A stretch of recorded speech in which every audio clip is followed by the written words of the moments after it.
You remember the cinnamon challenge where you have to swallow as much cinnamon in one swallow as you can without any water? That came back recently, this time with nutmeg. It still caused huge health issues, sent kids to the hospital. A 9-year-old in Tennessee died doing the challenge. Another was badly burned in his mouth and throat last spring. These are just some of the incidents that have been widely reported. Sometimes even more dangerous substances are being used to achieve even more troubling outcomes. We want to warn you, we're going to share now a story about a teenager who died by suicide. This is Charlie Grote McClellan. He died by suicide in 2022 at just 14 years old. The coroner deemed it an intentional overdose of a drug commonly found in Benadryl. A challenge called the Benadryl Challenge involving it was on TikTok at the time. And Charlie's mother says it played a role in his death, along with brutal bullying he suffered at school and ineffective health care resources. Natalie Summers joins me now. She's Charlie's mom. She's an advocate for more resources and more accountability. Thank you so much for being with us. And I am just so sorry to be meeting you, Natalie, under these circumstances.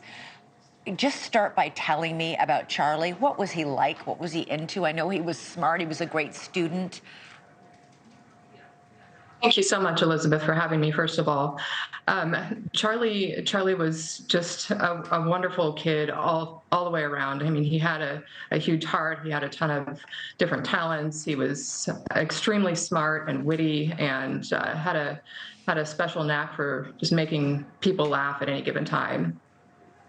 Charlie died by suicide when he was just 14. He had struggled with depression and with bullying at school, and even at one point an eating disorder. And then he told you about this Benadryl challenge on TikTok because a friend had done it and wound up in the hospital? Did, yes, and he had told me about his friend being in the hospital due to this Benadryl challenge, and he was very distraught and upset, knowing how it had affected his friend. And this was several months prior to his own death. So why do you think he tried it?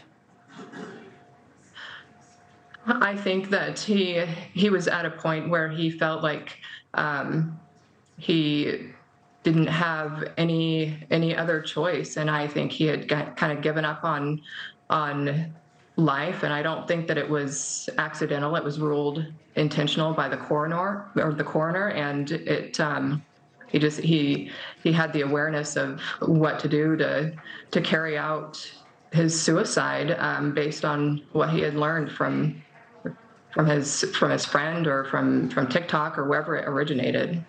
You say Charlie was a happy, healthy, smart kid. He skipped 4th grade. He did well in school. He was funny, athletic. He started to show, however, signs of depression when he was just 11 years old. How did that manifest? He was happy, healthy. He had everything going for him.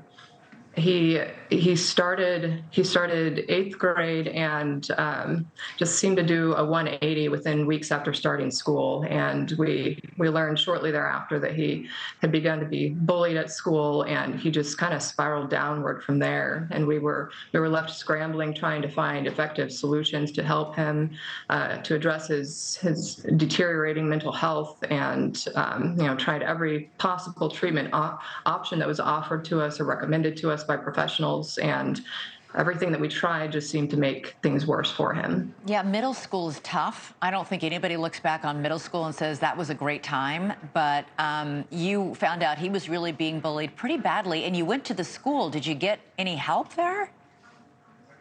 Not, unfortunately. Unfortunately, it seemed to fall on deaf ears a little bit, and there was just minimal concern, and we ended up pulling him from school.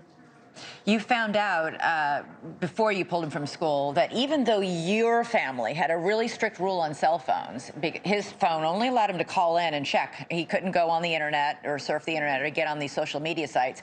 You learned he was actually seeing things on other kids' phones at school. Correct. Yeah, he was exposed to things at school on other kids' phones that we would have never ever wanted him to be exposed to, and had tried to shield him from.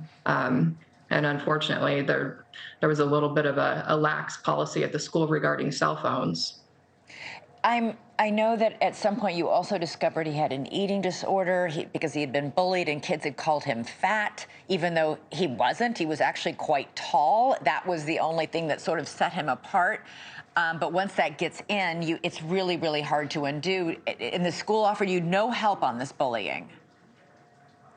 Following year, before he started school, he did develop an eating disorder because he was so afraid of being called names again and being treated the way he had been the prior year, and it just things lodged deep in his little heart, and he just it kind of shaped how he saw himself, and it led to a months-long struggle with trying to just get him to eat.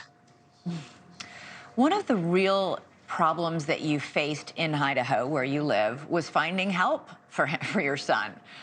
And this isn't unique to you. It's not unique to Idaho. We're seeing this from families across America and from doctors and pediatricians across America, that there's no place for teenagers, for kids who are feeling depressed and anxious and suicidal to go.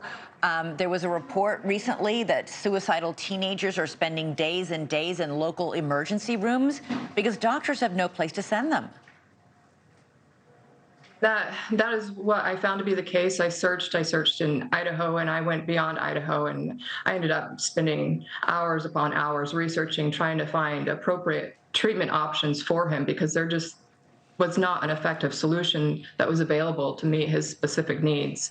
And it was one dead end after another, and it was very, very frustrating as a parent. Thanks so much for watching. Go to joinnn.com to find NewsNation on your television provider.